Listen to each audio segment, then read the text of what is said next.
teman-teman, jadi hari ini udah mulai ya? Udah, kamu gimana sih? Sorry. Jadi kita lagi ada di mana sih, Joyce? Jadi hari ini kita ada di Museum Bank Indonesia yang letaknya di sekitar Kota Tua. Wah, kebetulan karena mereka juga di sini, kita ajak mereka jalan-jalan bareng, kita nggak sih? Boleh? Ayo masuk.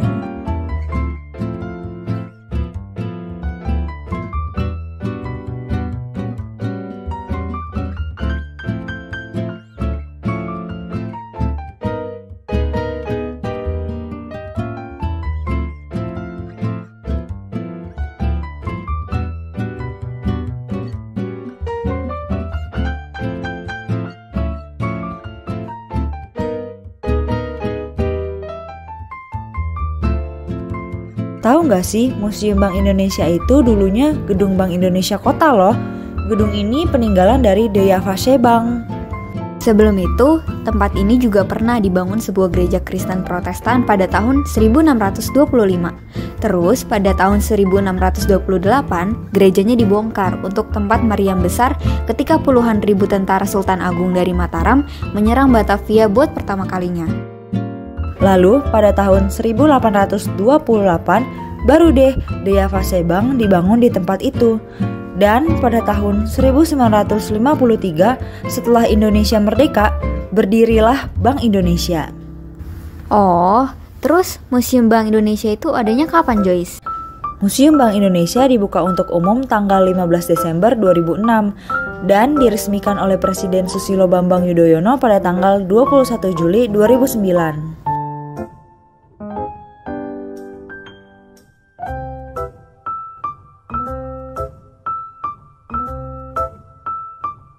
Kamu tahu nggak sih, Jo, tujuan museum ini dibuat apa? Tahu dong, jadi Museum Bank Indonesia dibuat untuk memberitahu berbagai kebijakan Bank Indonesia supaya masyarakat jadi lebih update dan paham sama kebijakan Bank Indonesia terkini. Lalu, museum ini juga dijadiin tempat untuk mengumpulkan, menyimpan, dan merawat benda numismatik, dan juga dokumen bersejarah Bank Indonesia supaya mudah dipahami oleh masyarakat.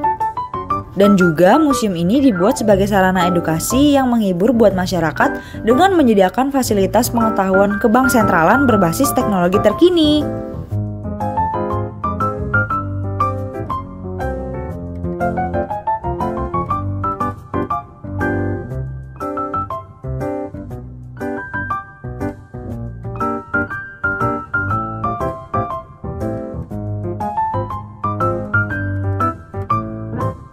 Pada Kongsi Belanda VOC tahun 1602 sampai 1799, yakni ingin menggantikan semua mata uang asing yang beredar di Nusantara.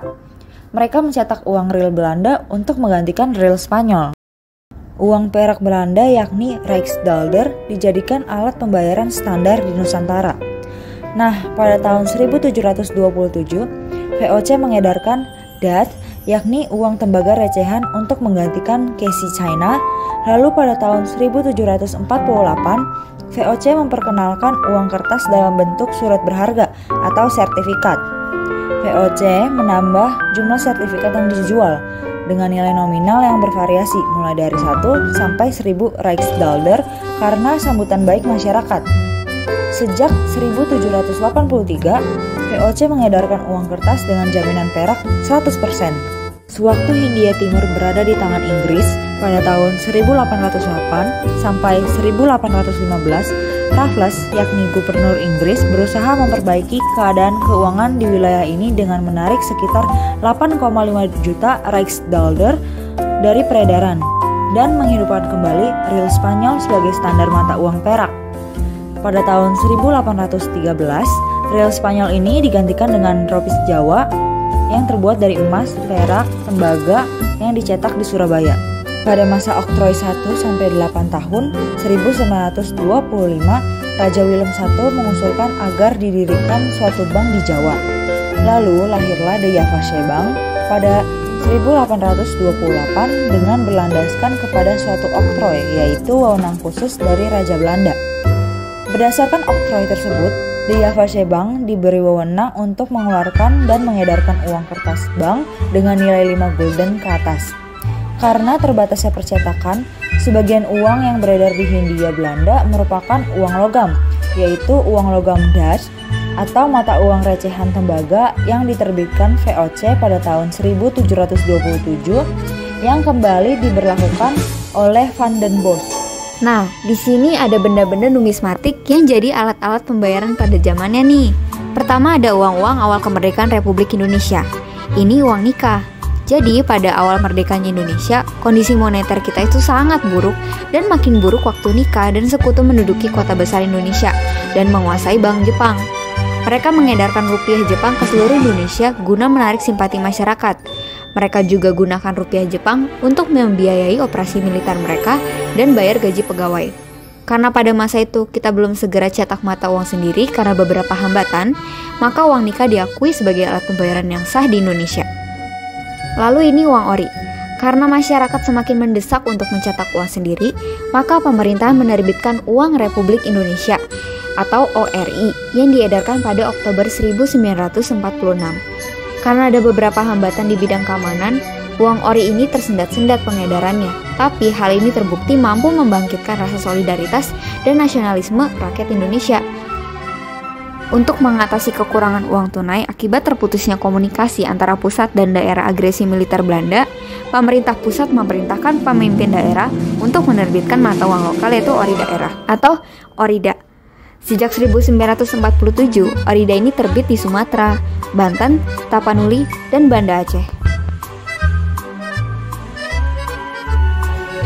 Nah, teman-teman, jadi ini tempat favorit aku nih karena di sini ada kasih tahu kita contoh-contoh uangnya dari luar negeri ada di sebelah sana.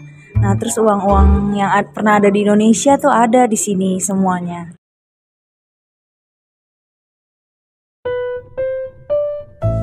Nah, teman-teman, kalau aku tuh paling suka di tempat ini. Kenapa? Karena tuh di sini diceritain awal mulanya ada Dayavasya Bank, dari proses tahapan pembangunannya, dan sekarang juga ada miniaturnya di sini.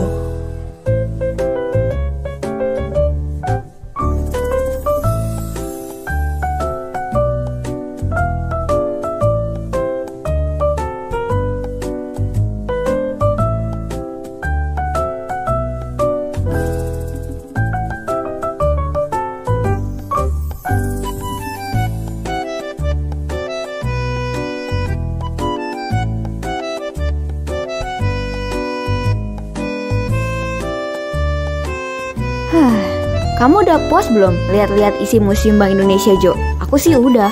Aku juga udah puas banget nih. Isinya benar-benar menarik dan bersejarah banget. Aku jadi tahu sejarah awal mulanya Bank Indonesia dan berbagai barang bersejarah mereka. Karena kita udah puas, aku juga yakin teman-teman yang nonton juga udah puas lihat-lihat isi dari Museum Bank Indonesia. Oleh karena itu, sekarang waktunya kita pisah nih teman-teman. Aku Melody dan aku Joyce. Kita pamit undur diri. Dadah. Dadah.